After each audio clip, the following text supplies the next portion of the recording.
अस्सलाम वालेकुम। उम्मीद है आप खैरियत से होंगे। आपके फीडबैक का बहुत बहुत शुक्रिया। आप लोगों की पुरज़ोर फरमाइश पे हम ऑलरेडी बायनेंस का ट्रेनिंग कोर्स स्टार्ट कर चुके हैं, जो कि बिल्कुल बिगिनर लेवल पे। इंशाल्लाह हम एडवांस लेवल पे भी जाएंगे, लेकिन अभी मकसद उन लोगों को काबिल बनाना है जिनको बिल्कुल भी नहीं पता कि क्रिप्टो कैसे बाय एंड सेल की जाती है, कौन सा बेहतरीन प्लेटफॉर्म है, कहाँ से पहला कदम रखना है। अगर तो आप वीडियो पहली दफ़ा देख रहे हैं तो ज़ाहिरी बात है आपको नहीं पता होगा कि हम ऑलरेडी इस पे कंटेंट बना चुके हैं। इसके ऑलरेडी 2 लेक्चर हो चुके हैं। आज हमारा लेक्चर 3 है, तो आप लेक्चर 3 भी सुन सकते हैं। लेकिन अगर आपको कोई बात समझ नहीं आ रही, इसका मतलब है आपको लेक्चर 1 से स्टार्ट करना है। एक बात याद रखिएगा, बायनेंस पे अगर आप काम करना चाहते हैं, डॉलर कमाना चाहते हैं, तो सबसे पहले ज़ाहिरी बात है आपके पास बायनेंस का अकाउंट होना चाहिए। कौन से वाला अकाउंट होना चाहिए? अब जिस तरह अमेजोन पे अकाउंट्स की टाइप है ना, इंडिविजुअल, बिजनेस, फिर उसके अंदर प्रोफेशनल सेलिंग प्लान आता है, इंडिविजुअल सेलिंग प्लान आता है, सारी डिटेल्स हैं। इसी तरह बायनेंस के अंदर भी हमें जो अकाउंट चाहिए वो बायनेंस वेरीफाइड अकाउंट होना चाहिए, और उसके अंदर भी हमने लाइट वर्जन में प्ले नहीं करना, हमने प्रो वर्जन में प्ले करना है। अकाउंट साइन अप करना बायनेंस पे बिल्कुल फ्री है। आपको क्या चीज़ चाहिए? सिर्फ अपना एक CNIC, ठीक है। बहुत सिंपल, नीचे लिंक मौजूद है डिस्क्रिप्शन में, अभी उस लिंक पे क्लिक करें, स्टेप्स को फॉलो करें। वो आपसे आपके आईडी कार्ड की तस्वीर मांगेगा, जो भी वो KYC आपसे मांगेगा आप उसको दें, और आज ही अपना बायनेंस का वेरीफाइड अकाउंट साइन अप करें। अकाउंट कैसे साइन अप करना है, लेक्चर 1 मुकम्मल इसी पे मैंने बना दिया। अभी जाओ प्लेलिस्ट के अंदर लेक्चर 1 को देखो और अपना बायनेंस का अकाउंट साइन अप कर लो। यहाँ तक चीज़ें हो गई क्लियर।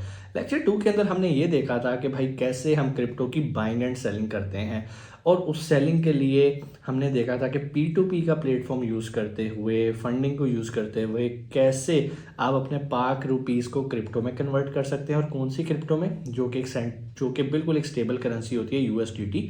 हमने उसके अंदर अपने आप को लेकर आना, और USDT के साथ हमने कोई भी कॉइन, कोई भी टोकन हम उससे बाय कर सकते हैं। अब यहाँ तक तो चीज़ें हो गई क्लियर। आपने बाय भी कर लिया, सेल भी कर लिया, लेकिन कब बाय करना है, कब सेल करना है, यहीं पर आके गेम स्टार्ट होती है। और थोड़ा सा मैं आपको इंट्रोडक्शन दूंगा, चूंकि आप बिगिनर्स हैं, अभी बहुत सारी चीज़ें आपको नहीं पता, तो इसलिए पहला काम आपका कॉन्सेप्ट क्लियर करना होता है। पहले 2 लेक्चर्स हमने मोबाइल पे जाके बनाए। आज की चीज़ें कुछ आपको समझनी है, समझने थ्योरी है, अब्जॉर्ब करनी है, क्योंकि ये अब्जॉर्ब अगर आप नहीं करोगे तो हम अगले स्टेप पे मूव नहीं कर सकेंगे।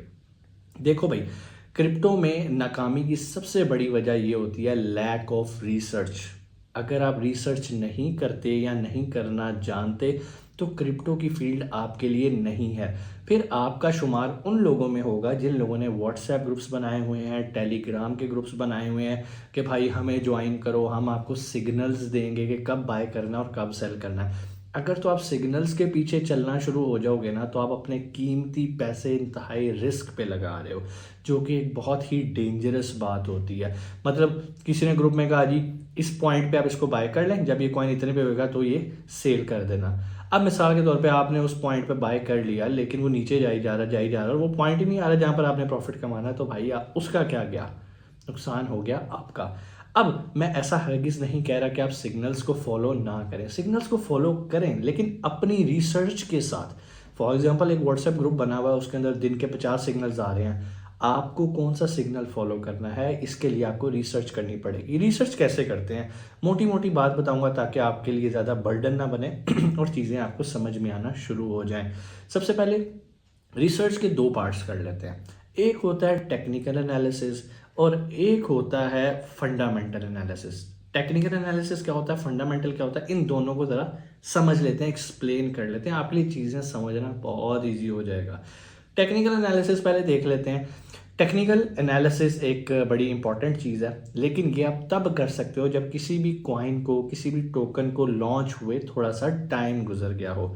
टेक्निकल एनालिसिस के अंदर हम करते क्या हैं, हम करेंसी की प्राइस ऊपर और नीचे जाने को एग्जामिन कर रहे होते हैं। अब वो एग्जामिन कैसे करते हैं, उसके लिए सबसे बेहतरीन कैंडल चार्ट होता है। आप लोगों ने ट्रेडिंग के अंदर अक्सर देखा होगा कि कैंडल्स बन रही हैं, एक तो मोटी कैंडल होती है, उसके ऊपर एक ब्रीक लाइन होती है और एक ब्रीक लाइन नीचे जा रही होती है, 2 कलर्स की होती हैं, ग्रीन और रेड कलर की। इसको हम टेक्निकल एनालिसिस कहते हैं कि हमने उन कैंडल्स को कैसे रीड करना है। बेसिकली ये कैंडल्स जो हैं वक्त के साथ साथ एक पैटर्न जनरेट कर रही होती हैं, जिस पैटर्न को समझना बहुत ज़रूरी होता है। और अगर आपको उन पैटर्न्स के बारे में पता होगा, जो कि इंशाल्लाह एडवांस लेवल में हम सीखेंगे, उन पैटर्न्स के बारे में अगर आपको पता होगा तो आप एक एस्टीमेट कर सकते हैं कि इस कॉइन की प्राइस कहाँ पर जाके अपने मैक्सिमम को टच करेगी, कहाँ पर जाके लोएस्ट को टच करेगी। लेकिन याद रखिएगा, ये जितने एनालिसिस हैं ये आपकी समझ लें फेलियर की परसेंटेज को कम कर सकते हैं, ज़ीरो नहीं कर सकते। बाज़ औक़ात पैटर्न्स गलत भी हो सकते हैं। अब टेक्निकल एनालिसिस में तो आप हिस्ट्री पढ़ रहे हो, बेसिकली हिस्ट्री किस चीज़ की, कि यार ये कॉइन $3 पे गया था, आज ये 0.5 पे आया हुआ है, चांसेस हैं ये कल दोबारा इतने पे चला जाएगा। अगर इसी तरह की कैंडल्स दोबारा जनरेट होती हैं तो डेफिनेटली ये अपने पीक को टच करेगा। अब इसके अलावा और भी बहुत सारी चीज़ें होती है कि भाई ये सपोर्ट क्या होती है, रेजिस्टेंस क्या होती है, ये इंशाल्लाह हम फिर नेक्स्ट लेक्चर में देखेंगे। आज बेसिकली हम एनालिसिस की मोटी मोटी आपको चीज़ें बता दूं जो कि आपको जानना बहुत ज़रूरी है कोई भी क्रिप्टो बाय या सेल करने से पहले, अदरवाइज आप डेफिनेटली नुकसान करेंगे। उसके बगैर, सीखे बगैर अगर आप ये करते हैं तो ये बिल्कुल वैसे ही आप एक जुआ लगा रहे हो, एक गैम्बलिंग कर रहे हो। हाँ यार, मैनू पता है, मेरा दिल कह रहा है कॉइन उठते जाएगा, दिल तो पागल है भैया। तो दिल की नहीं सुननी है आपने दिमाग और दिल दोनों को साथ लेके चलना है। आपने दिमाग से देखना है कि यार मैं इसका अगर पिछला ग्राफ देख रहा हूँ तो ये कंटिन्यूसली अपनी बर्बादी की तरफ ये कॉइन जा रहा है, how it can be like this, ठीक है। हाँ, बहुत सारी चीज़ें उसके बाद फंडामेंटल एनालिसिस के थ्रू भी हम सपोर्ट करते हैं टेक्निकल को, जिसकी बेस पे हम ये फैसला कर लेते हैं कि यस आज ये कॉइन नीचे ज़रूर जा रहा है लेकिन कल को ये ऊपर जाएगा। क्यों? इसके फंडामेंटल स्ट्रॉन्ग है। फंडामेंटल्स क्या है, अभी मैं उसकी तरफ भी आता हूँ। पहले हम टेक्निकल एनालिसिस को थोड़ा सा मजीद एक्सप्लेन कर लेते हैं। अब जैसे हमने कैंडल्स की बात की, कैंडल में मैंने अभी आपको बताया एक उसका थिक पार्ट होता है जो कि जिसको हम कैंडल कहते हैं, और नीचे जो बारीक और ऊपर नीचे जो लाइंस होती हैं उन्हें विक बोलते हैं। बिल्कुल उसी तरह कैंडल के अंदर जो धागा सा होता है उसको आप विक कह सकते हो।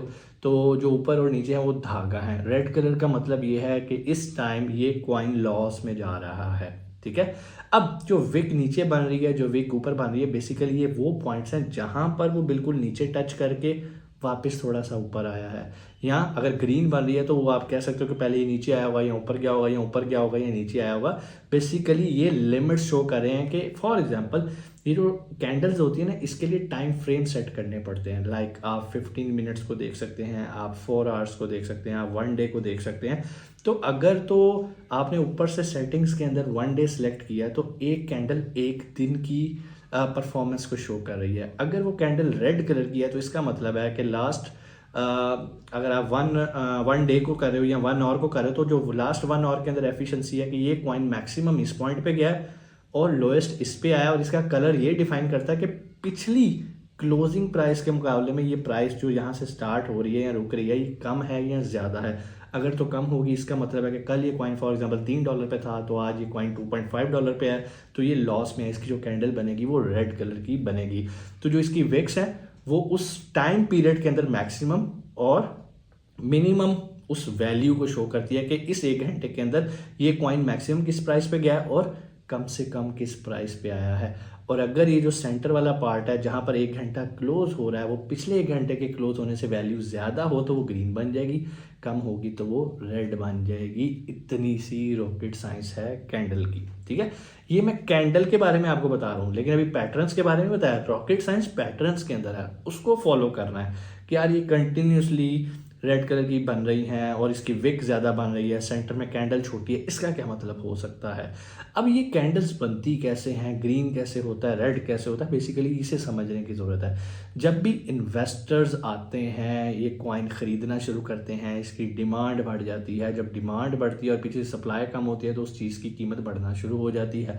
इसी तरह जब भी कोई इन्वेस्टर्स या जिन्होंने कॉइन्स होल्ड किए होते हैं वो अपने कॉइन्स बेचना शुरू करके मार्केट से निकलना शुरू करते हैं तो मार्केट गिरना शुरू हो जाती है। ये मोटी मोटी बातें बता रहा हूँ, ठीक है। अब ये तो हो गया टेक्निकल एनालिसिस जिसके अंदर हमने कैंडल्स को रीड करते हुए ये एनालाइज करना होता है कि फ्यूचर में ये कॉइन कहाँ पर हमें स्टैंड करता नज़र आ रहा है। अब आते हैं फंडामेंटल एनालिसिस की तरफ।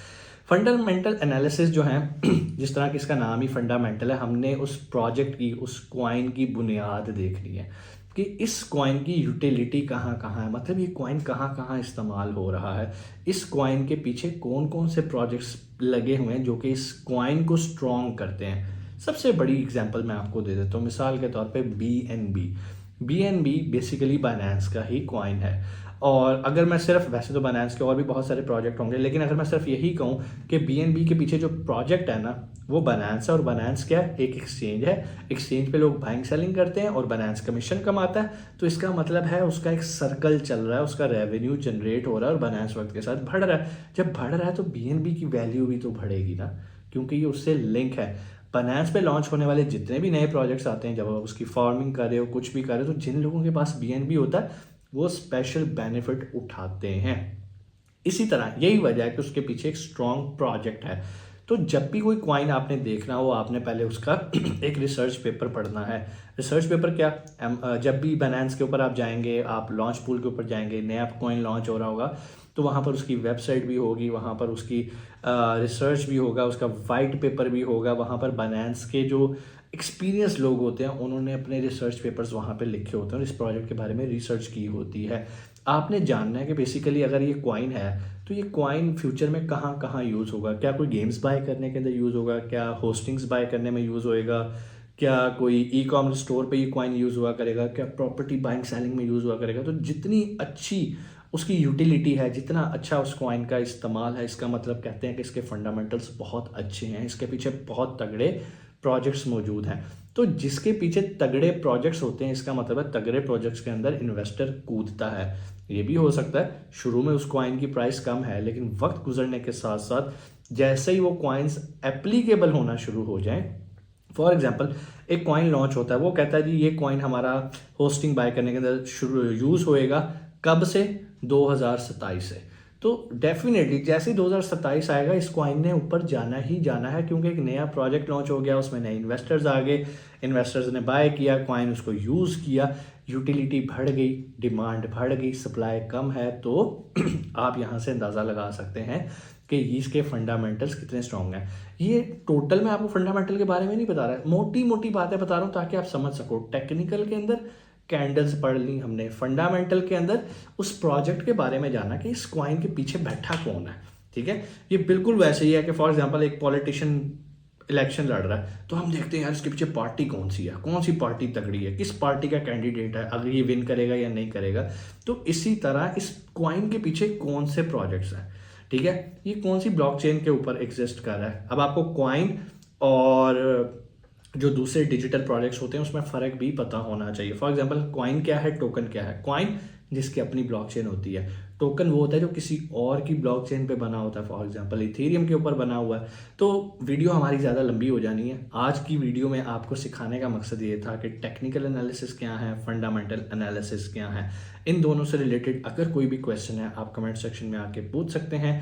और अगर आपने चैनल को सब्सक्राइब नहीं किया तो भैया आपको कैसे पता चलेगा कि आने वाली वीडियो आ चुकी है और आपका लेक्चर डिले हो जाएगा। फिर आप कमेंट सेक्शन में बोलोगे सर नेक्स्ट लेक्चर कब आएगा। नेक्स्ट लेक्चर अक्सर आ चुका होता है, लेकिन चूंकि आपने बेल आइकन नहीं प्रेस किया होता ना, तो फिर आपको नोटिफिकेशन भी नहीं आता। कोई भी सवाल कमेंट सेक्शन में आके पूछे, इंशाल्लाह आपसे मुलाकात होती है अगली वीडियो के अंदर।